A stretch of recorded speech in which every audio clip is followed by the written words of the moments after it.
Number one, the medical term is actually cadavers, but we thought to use, just to use basic terms so then we can cater to the layman.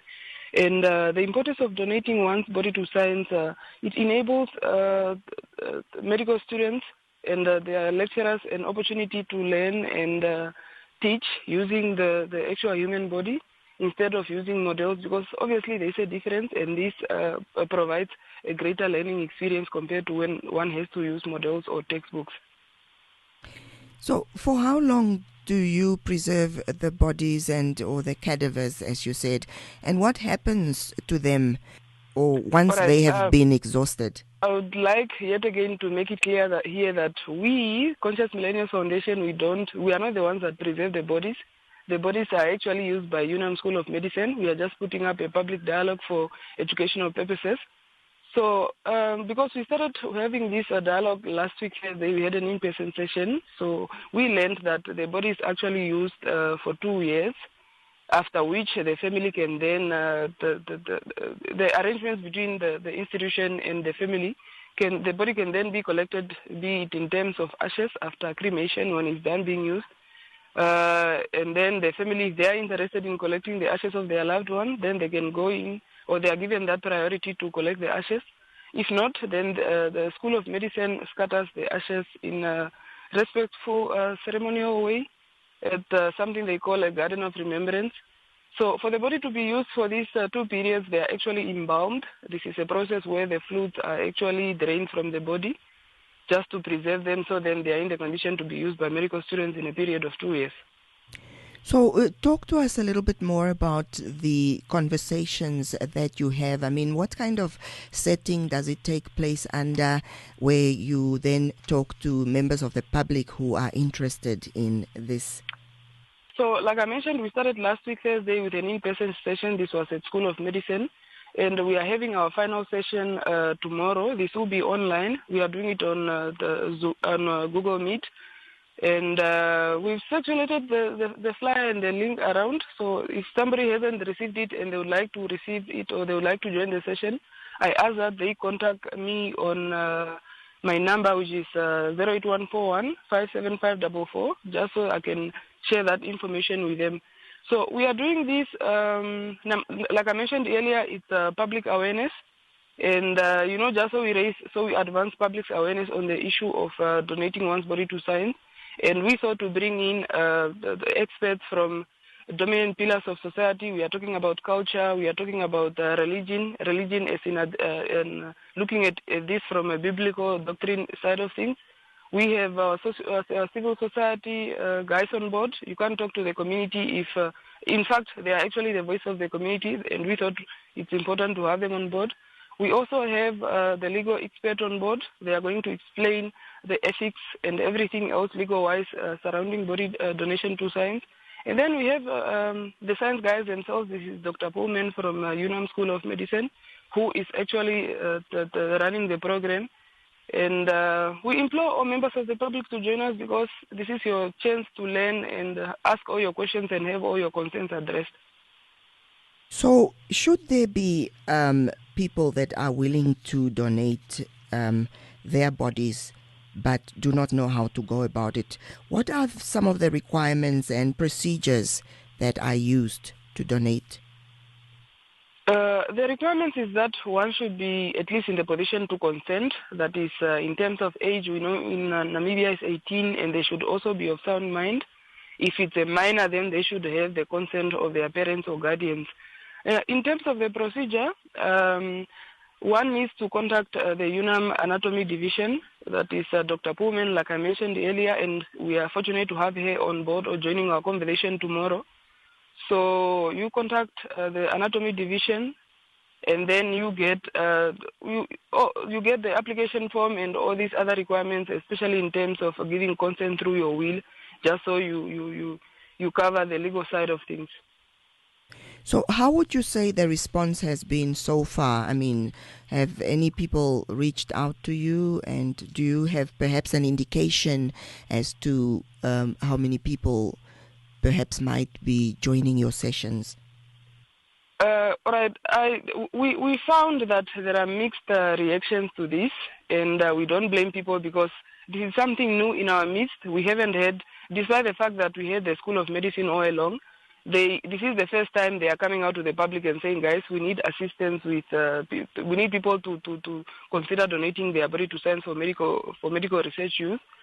So ever since we started circulating or talking about putting up this conversation, we've come across various mixed feelings. Somebody saying, no, I'm interested, but I'm also interested, but I'm just not sure, and all of that. So, but then on the greater side of things, we saw that, or we are recording, or we are looking at the fact that people are actually understanding the importance of donating their body to science. I think it's just the mixed reactions are only coming in because one is something new, and you know how there's always a fear of change or a fear of unknown about something that we are not used to usually having mainly in our society. But so far, the response has been great, and especially for our online session, there has been demand because most of the people are not in Windhoek or they have other responsibilities and cannot make it or couldn't make it to the in-person session. But we found that there is interest, or people are interested in learning just so they can make their decisions on body donation to science. And I would like to make it clear here that ours is not to convince or to influence people's decisions on body donation to science. Ours is just to put up a public conversation. Let's talk about it. This is something that is happening amongst us, and it's for the greater good of science. So that's I just thought to put this here and make it clear that we are not here to influence people's decision. We are just here to inform you, and then you go make your own decisions. Yes, and it's very interesting to know how or where has Namibia been then doing their studies. Seeing that if people are not, forthcoming, how will they be doing studies? And obviously this impacts then on research and all the issues that are happening there for the medical professionals. Yeah, very much. We understand that at some points they even have to use bodies coming from South Africa. So you can only imagine the implications that or the what is the right word, that the logistics wise and everything else, considering the fact that we a Namibian institution have to go and get bodies from or we have to the non-Namibians from the neighboring countries have to be the ones to donate their bodies, so then our students can use them. You can only look at, it's a limitation to exposure that the medical school has been dealing with. And, the logistics of transporting a body from, say, South Africa to Namibia and all other things that are included. So I think these are some of the things that they've been dealing with, and this was why they they decided to put up a public call, as we've seen it in the media early this year, imploring members of the public, Namibians, to donate their bodies. So what about incentives? I mean, apart from the fact that these people will still be given a dignified burial, are there any other incentives involved, perhaps monetary or otherwise? No, we understand when it comes to donating one's body to science, there are no incentives. That's why we are saying donations. If you are donating something to somebody, there are no incentives involved. You are doing this out of the goodness of your heart. So then for the greater good, so yet again, there are no incentives involved. And just for interest's sake as well, I mean, are there requirements perhaps that people should live a certain type of life? I mean, like their eating habits, or, should they live healthy, or is it basically just any... I don't know if you understand my question. Yeah, I got you. Imagine if we were all to say donate your body only if you eat healthy, and we are talking of medical research. At the end of the day, somehow we are going to deprive the research in a way. So UNAM is accepting, they have various conditions, nitty-gritties that they look at, but everybody is welcome regardless of your lifestyle. In fact, I would like to believe a diversity of bodies is even more welcome, because then it enables them to look at, to fully understand anatomy and to look at all the differences in the bodies and see how is this possible, for example, what causes this and all that. So according to the knowledge that we have, like yet again, I don't want to speak on behalf of a School of Medicine, but according to the information that we had, like I mentioned, we started this session last week Thursday. Anybody's welcome, regardless of your style, height, lifestyle, height, and all other things. Right. Well, in conclusion, Leena, is there anything that you would like to highlight, perhaps, and what is your call to the public? Thank you so much. Number one, like I mentioned, we, Conscious Millennials, we actually started working on a cervical cancer awareness campaign, and, just basic awareness. And we thought we would like to believe that we made a dent there in terms of impacting public health. So then we decided to impact public health from a medical research perspective, which is why we are putting up this conversation. So my greatest call, or my request to the members of the public is that they join our session tomorrow.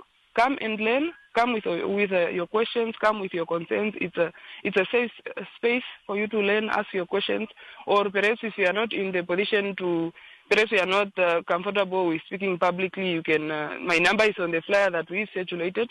You can send your question to me prior, and then we can have all our experts address your question. The thing is, for us to be in the position to positively impact our public health, because if you look at other countries, you hear, there's this medical breakthrough that happened, like recently, for those who follow medical news, you've seen great news that are coming out from Tygerberg Hospital. This is in Cape Town, South Africa. So our greatest hope is that one day Namibia is in the position to say, no, Namibia discovered, a medical breakthrough in, say, cancer, for example, and all those other things. And for us to be able to get to that stage, that if we have an understanding of aspects such as donating one's body to science. And for us to be able to get there, we need to have conversations such as this one. And I would like to commend you guys, the media, for reaching out to us to educate members of the public. So come join us tomorrow, learn with us, and you can even after our session comes to an end tomorrow, any other time, you can always reach out to the UNAM Anatomy Division and get all the information, and then you can then make your decision on whether you'd like to donate your body to science and all that. But in overall, it's the change begins with us. So we implore everyone, get involved, get the right information from the right institutions. And then in the end, we are going to, somehow I'm convinced in the future we'll be hearing the medical breakthrough news coming from our School of Medicine as well.